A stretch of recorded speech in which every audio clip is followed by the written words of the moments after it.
mais um vídeo para o canal Metanoia. Hoje vamos falar sobre como nós podemos ajudar pessoas a passar pela metanoia, né? Como já foi dito em outros vídeos, essa mudança de ideia que é necessária nas nossas vidas para que possamos verdadeiramente termos uma vida melhor, né? Gostaria de trazer alguns dados para que não fiquemos apenas, não que não fosse suficiente a palavra de Deus, mas eu gosto de estar trazendo alguns conhecimentos, né? Alguns dados para que a gente possa juntos entender como funciona isso no mundo, né? Cientificamente, conforme a ciência, né? A ciência descobriu algumas formas, né? Que eu resumi aqui em 5 formas de como ajudar alguém a mudar de ideia, né? Ou mudar aquele pensamento que ela está. O primeiro ponto que a ciência fala é sobre números. Depois de observarem muitas cenas, centenas de cenas de debates, os pesquisadores concluíram que a persuasão das pessoas está diretamente relacionada com números. Assim, quanto mais pessoas tentam persuadir alguém, mais chances existem desse interlocutor mudar de ideia. O timing. O que seria o timing? Outro ponto observado é que as pessoas que respondem às discussões mais rapidamente têm a maior probabilidade de convencer o usuário que iniciou a discussão a mudar seu ponto de vista. Logo, um bom timing é outro item bastante importante se a intenção for influenciar alguém a mudar de ideia.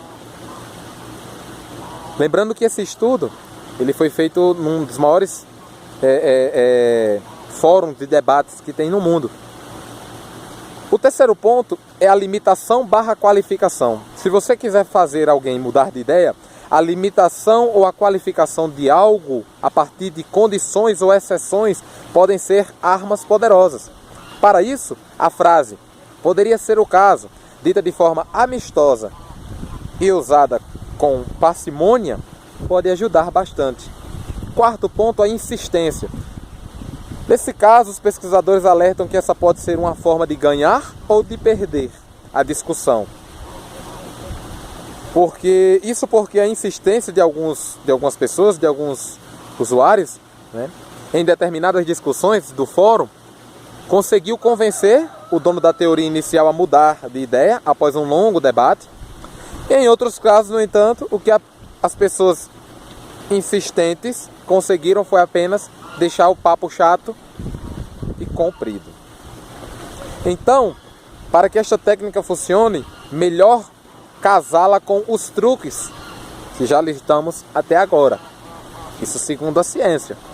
E o quinto que eu destaquei é o papo reto. Como acabamos de contar, quase sempre discussões longas são inúteis. Os pesquisadores que observaram o fórum garantem que se você não convenceu alguém logo de início, isso também não vai acontecer depois de horas de debate. Aliás, para sermos bem realistas, poucos foram os casos dos usuários desse fórum, né, o Reddit, que mudaram de opinião e nas ocasiões em que isso aconteceu. Os usuários bom de papo utilizaram, conscientes ou não, as primeiras técnicas dessa lista. Então,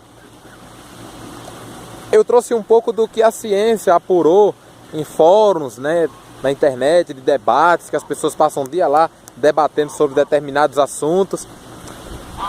E agora eu gostaria de trazer algo que aconteceu, né, na década de 60 no Brasil e no mundo, né?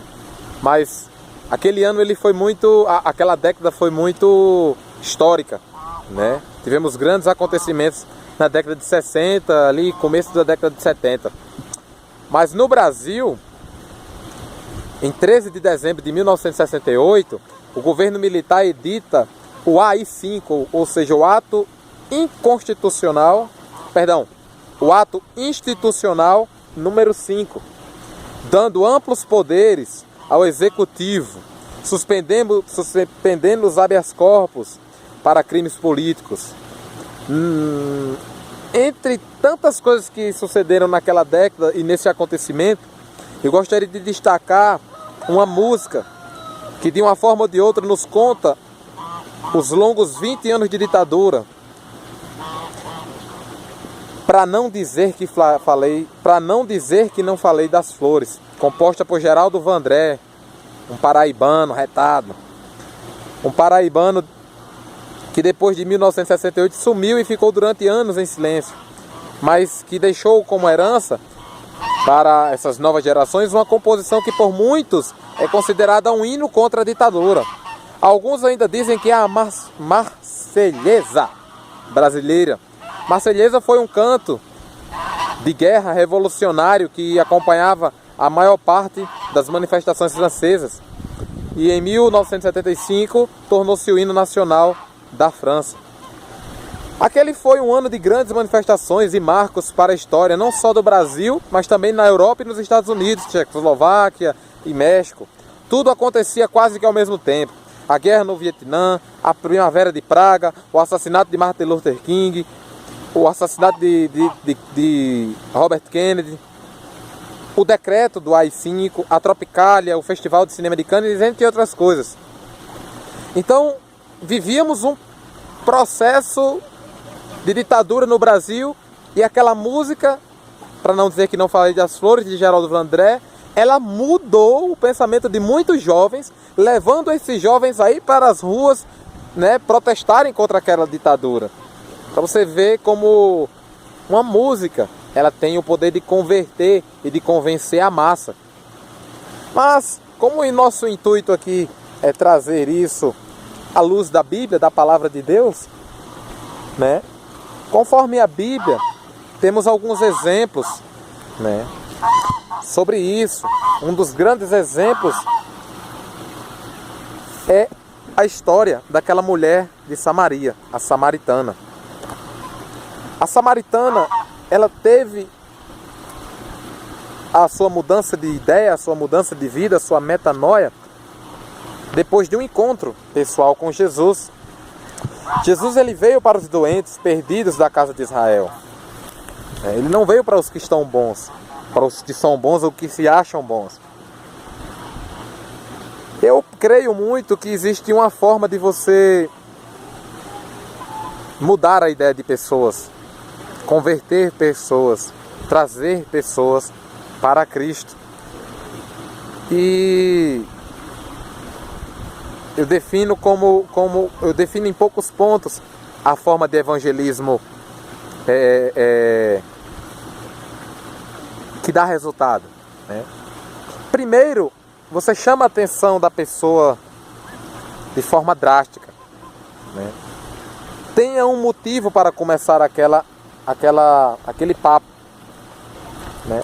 Aqui em João, no Evangelho de Jesus Cristo segundo escreveu João, no capítulo 4, vem falar sobre a passagem da samaritana. E vem falar aqui no versículo 3 que Jesus deixou a Judéia, retirando-se outra vez para a Galileia, que era necessário passar pela província da Samaria. Logo, pois, chegou a uma cidade samaritana chamada Sicar, perto das terras que Jacó dera a seus filhos, Jacó dera a seu filho José. E ali estava diante da fonte de Jacó. Cansado da viagem, assentou-se Jesus junto à fonte, por volta da hora sexta. E estava ali a fonte de Jacó. Nisto veio uma mulher samaritana tirar água. Disse-lhe Jesus: dá-me de beber. Jesus, ele já rompe um paradigma. Jesus, ele já rompe algo que naquele tempo os judeus, eles não falavam com os samaritanos, né? Eles não tinham esse contato com os samaritanos. Na verdade, os judeus odiavam os samaritanos. Então Jesus, ele já chama a atenção de uma forma drástica aquela mulher. Por quê? Porque não era comum um judeu falar com o samaritano, quem dirá uma mulher, né? Porque mulher e menino naquela época não valia nada, né? Ainda mais samaritano. Então Jesus ele fala com aquela mulher e ainda faz um pedido: dá-me de beber. Quando eu falo de ter um motivo para começar a conversa, Jesus a palavra diz que ele estava cansado da viagem, né? E Jesus olha para aquela mulher e diz: dá-me de beber. É o motivo que Jesus tem, é a forma que Jesus tem de começar a conversa. Jesus ele se despiu, né, da sua tradição, da sua cultura. Como Paulo fala, se fez de tudo para com todos, né? Se fez de louco para ganhar os loucos, se fez de grego para ganhar os gregos. E por aí assim vai. Paulo ele se fez de tudo para pregar. Assim não foi diferente com Jesus. O importante para nós é entendermos que dentro do reino o que mais importa para a igreja deve ser a salvação das pessoas. Não aquilo que eu acredito, não aquilo que eu sou, não aquilo que está na minha cultura. Ah, porque eu sou judeu, eu não vou falar com a samaritana. Ah, porque eu sou pastor, eu não vou falar com fulano. Ah, porque eu sou isso e aquilo outro, eu não posso ir no local assim ou assado. Ah, porque eu sou o crentão. Ah, porque eu sou o santarrão, eu não vou conversar com essa prostituta. Jesus, ele se despiu de quem ele era, da sua cultura judaica. Ele se despe dessas coisas para chegar. É o mesmo caso que acontece com Madalena. Ele se abaixa, ele se inclina àquela mulher. O que importa para Jesus é a salvação da pessoa. Para isso é necessário que se rompam paradigmas, preconceitos, né? É preciso, se for necessário, romper com suas crenças, sua cultura, ou seja, quem você é. Foi isso que Jesus fez com a samaritana. Tudo isso em virtude do reino de Deus. No segundo ponto, precisamos deixar que a pessoa fique interessada na conversa, no que está sendo proposto. Vamos ver aqui que Jesus diz: se conheceras o dom de Deus e quem é que te dar-me de beber, tu mesmo lhe pediria e ele te daria uma água viva. Isso deixou aquela mulher com a pulga atrás da orelha, deixou ela interessada na conversa. E ela vai e fala de onde tens, pois, essa água viva? E aí é a brecha que Jesus queria para poder começar a conversar com aquela mulher. E aquela mulher diz assim: Senhor, dá-me desta água, para que eu não venha mais ter sede, nem precise vir aqui buscá-la. E aí chega um momento que eu gostaria de falar, que é o quarto passo, o quarto ponto. É entregar a resposta do reino. É entregar aquilo que a pessoa precisa escutar. Jesus ele manda aquela mulher chamar o seu marido. Aqui no versículo 16 do capítulo 4 do Evangelho de João. Disse-lhe Jesus: vai, chama teu marido e vem cá. Ao que lhe respondeu a mulher: não tenho marido. Respondeu-lhe Jesus: bem disseste, não tenho marido. Porque 5 maridos já tivestes, e este que agora tem não é o teu marido. Nisto dissestes a verdade. Naquele momento a mulher olhou para Jesus e disse: Senhor, vejo que és um profeta. Jesus ele não precisou ficar falando. As pessoas hoje elas têm uma forma de evangelizar muito, como é que eu poderia dizer, imediatista, muito temporal. É uma proposta muito temporal, né? Já a gente chega nesse ponto. Então aquela mulher ela corre e vai anunciar o que Jesus disse a ela.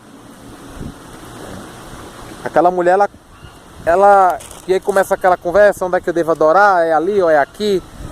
Só que aquela mulher ela tem uma atitude. Quando ela se encontra verdadeiramente com Jesus, que Jesus diz: eu o sou. Né? Ela fala que aquele povo estava esperando um Messias chamado Cristo, e quando ele vier nos anunciaria todas essas coisas, e Jesus se revela para ela. Jesus, a própria palavra revelada. sou eu o sou, eu que falo contigo. Nesse ponto, vemos a atitude que aquela mulher tem, né? Ela corre, ela deixa seu cântaro, foi à cidade e disse àqueles homens: vinde comigo e vede um homem que me disse tudo quanto eu tenho feito. Será este porventura o Cristo? Olha a reação que essa mulher, olha a reação da palavra liberada, olha a reação do que aconteceu depois que Jesus expôs o pecado daquela mulher. Naquele momento em que ele expôs o que ela realmente era.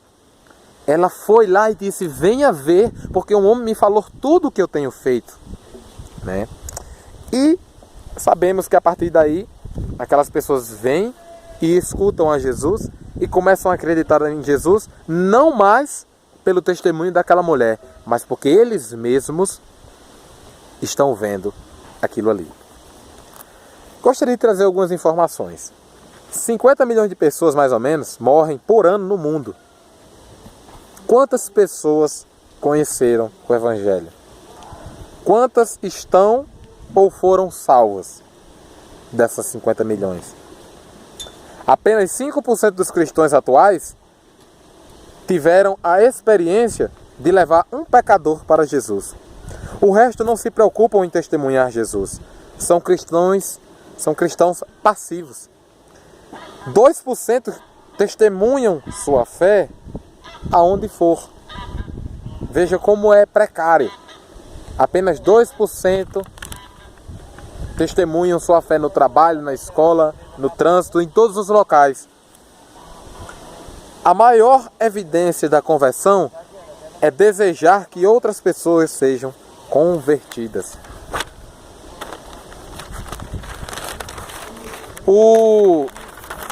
Você quer ver outro exemplo bíblico? O endemoniado gadareno. Está lá em Marcos capítulo 5.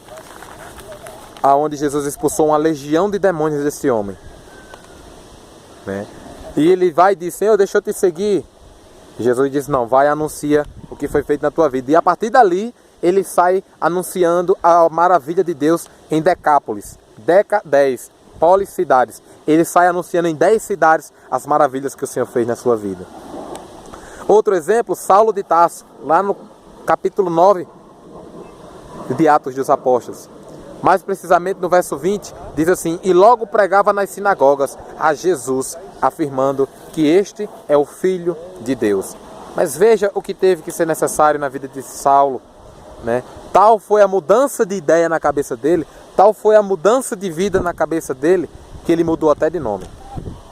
Estudos comprovam que cerca de 80% das pessoas que se convertem no mundo, logo depois se desviam, não permanecendo firmes. Aí nos perguntamos: por que isso? Por causa do modelo do evangelismo humano que é feito hoje. A maneira não é bíblica, ela é antropocêntrica. Ou seja, ela tem o homem no centro. A forma de evangelismo, Deus tem um plano na sua vida. Jesus te ama. Você já viu Jesus evangelizar dessa forma? Ó, eu amo você, eu te amo. E aquela pessoa mudar de vida? Primeiro Jesus mostra àquela pessoa o que ela tem de errado. Primeiro Jesus mostra para aquela pessoa que ela não é boa, que ela não é uma boa pessoa, que ela precisa da misericórdia de Deus. Você imagina que eu chegar para um grande traficante e dizer assim: Deus tem um plano melhor do que este na sua vida. Ele vai o quê? Vai aumentar a droga que eu estou vendendo? Você chegar para uma prostituta e disser isso: Deus tem um plano melhor na sua vida, Deus tem um plano maravilhoso na sua vida. Ele vai fichar, ele vai assinar minha carteira, né? Eu vou passar a ter os direitos trabalhistas. Então pare de sofrer, venha para Jesus. Isso é conversa. Quando eu vim para Jesus, aí foi que eu comecei a sofrer. Então a mensagem do Evangelho de paz, né? Pelo contrário, outro sim. Veja a igreja primitiva. Até então estava tudo bem, os crentes se converteram, pegue pau, sacrifício, martírio e entre outras coisas. É sacrifício, é doloroso. O próprio Paulo, o maior missionário da igreja, ele tinha um espinho na carne, ele pediu: Deus, Senhor Jesus, tira esse espinho. Jesus disse: não, a minha graça te basta, né? Então, a presença de Jesus nas nossas vidas, ela consola, mas precisamos entender que o modelo do evangelismo não é esse. Não convém que seja assim. Não convém que seja uma proposta imediatista e temporal, e sim uma proposta atemporal. É o caso da samaritana, é o caso de Saulo, é o caso do endemoniado gadareno, é o meu e o seu caso. Precisamos tomar esse alimento sólido, que é a própria palavra de Deus. E aí, o que é que ocorre? As pessoas, elas estão tão acostumadas, né, com isso, que igreja cheia de pessoas despreparadas, imprudentes, virgens nécias, joio, vieram pelos milagres, né? Vieram para acabar com o sofrimento, crescer financeiramente. Isso não vai acontecer, porque não foi essa a promessa que Jesus fez. 80% desse povo vai começar a sair, porque isso não vai acontecer.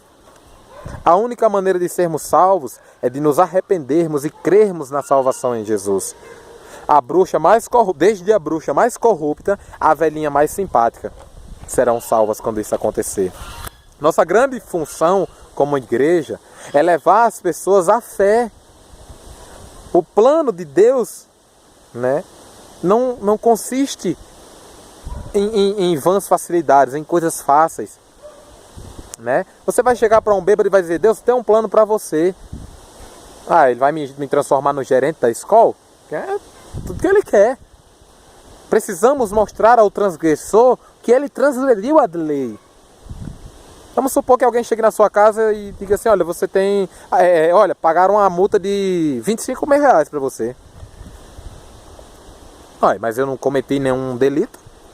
Eu não cometi nada de grave. Como é que alguém pagou uma multa para mim? Jesus morreu por você. Eu não me considero pecador, não me considero... Então, morreu por mim? Por que ele morreu por mim? Tanta gente aí ruim no mundo que tem para ele morrer, ele tinha que morrer logo por mim? Porque a gente não se considera ruim. As pessoas não se consideram pessoas más, né? Então por que alguém morreu por mim se eu não sou mau? Por que alguém pagou uma multa para mim se eu não entendo, se eu não acredito que eu transgredi a lei? Você quer ver um exemplo? Se você chegar na casa de uma pessoa, bater na porta dela e mostrar para ela: tá aqui, tá aqui, quando aquela viagem que você fez para São Paulo, você ultrapassou aqui, não sei quantos quilômetros por hora, excedeu o limite da velocidade em não sei quantos pardais e tal, e tá aqui. Juntando todas as multas, tá aqui cada multa em cada ponto, e juntando todas as multas deu 25 mil reais. Você vai botar a mão na cabeça e caramba, realmente eu infringi a lei. Realmente eu pequei. Realmente eu errei. E isso vai fazer com que você reflita sobre aquela sua atitude. Mas aí aquela pessoa vai dizer assim: você transgrediu, você infringiu a lei e tal, mas teve uma pessoa lá no Detran que viu sua situação e pagou a multa de 25 mil reais para você. Você viu como é diferente? Você viu como a abordagem agora foi diferente? A pessoa vai se sentir agradecida. Quem foi essa pessoa que pagou essa multa para mim? Quando eu e você entendemos, vemos diante da lei que nós somos transgressores, e aí entendemos o que Paulo fala aos Romanos, no capítulo 3, verso 19. Ora, sabemos que tudo que a lei diz, aos que vivem na lei, o diz para que se cale toda a boca, e todo mundo seja culpável perante Deus. Visto que ninguém será justificado diante dele por obras da lei, razão de que pela lei vem o pleno conhecimento do pecado. Ou seja, sabemos que pecamos a partir do momento que a lei é colocada em nossa frente. No capítulo 7, versículo 7 de Romanos, fala o seguinte: que diremos, pois?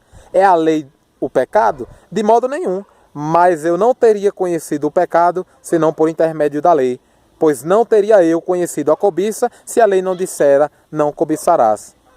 Mas o pecado, tomando ocasião pelos mandamentos, despertou em mim toda sorte de concupiscência, ou seja, vontade desordenada da carne.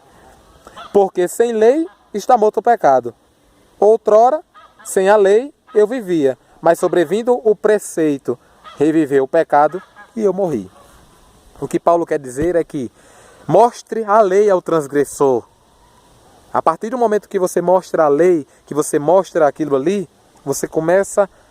A lei, ela é o espelho para o homem. Quando você vai sair de casa, você vai lá no espelho. Ah, eu tô carequinha, tô com óculos, tô com minha barbinha, camisa e tal, tá tudo ok. Se tiver alguma coisa de errado, aquele espelho vai refletir para você. Assim é a lei nas nossas vidas. Você quer um exemplo de alguém que se acha bom, mas que quando Jesus colocou o espelho da lei sobre ele, ele não tinha nada de bom? O jovem rico. O jovem rico chega para Jesus e faz: bom mestre, o que poderei eu fazer para herdar a vida eterna? Jesus olha para ele e faz: por que me chama de bom? Só um é bom, que é Deus. Jesus, ele já converte, porque aquele jovem rico, ele tem uma visão de homem diferente. Na visão dele, homens são bons e homens não são bons. Só existe um que é bom, que é Deus. E aí Jesus, por que me chama de bom? Só Deus é bom. Mas vamos lá, você não está achando que você é o bom? Conhece os mandamentos?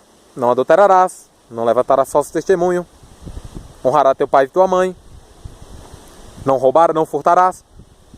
E o que é que aquele jovem diz? Senhor, isso eu observo desde a minha mocidade. Jesus disse: então tá bom. Você não é o bonzão? Você não é o tampa de crush? Né? Você não é o bom? Então eu vou te provar que você não é bom. Vai, vende tudo que você tem e dá aos adúlteros, e dá aos ladrões, e dá aos malfeitores, e dá aos blasfemos. Você vê que todos os mandamentos que Jesus perguntou se ele seguia correspondem a mandamentos que o homem tem que ter para com outros homens. E ele disse que observava tudo aquilo. Mas no momento que Jesus disse: vai, vende todas as tuas coisas e dá aos pobres, ele transgrediu o segundo mandamento: ame o próximo como a ti mesmo. Ele provou para aquele jovem que achava que era bom, que ele não era bom coisa nenhuma. O achismo dele não levou ele a canto nenhum. E a palavra de Deus diz que ele saiu entristecido, porque possuía muitos bens. O que significa bom? Moralmente perfeito. E só um é moralmente perfeito, que é Deus.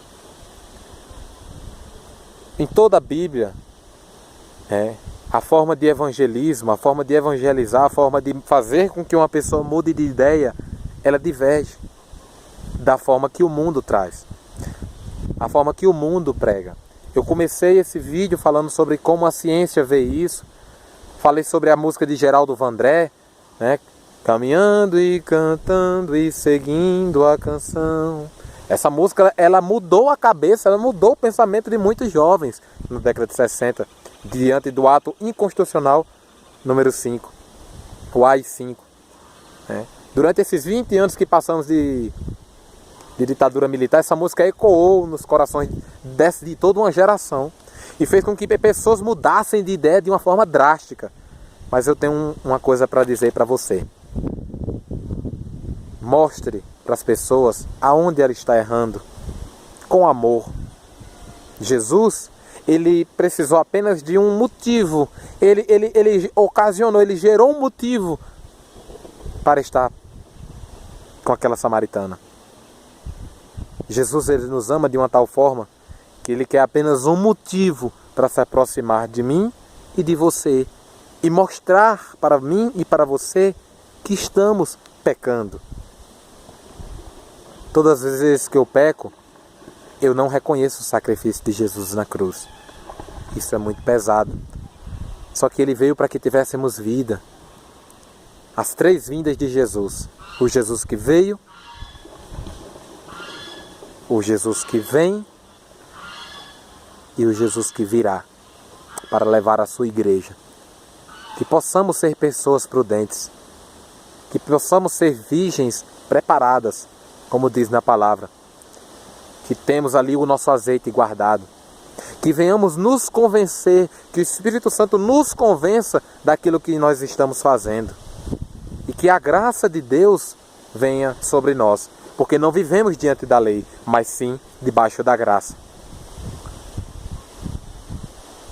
Que o amor de Deus, a graça de nosso Senhor Jesus Cristo, os dons e as doces consolações do Espírito Santo estejam com todos.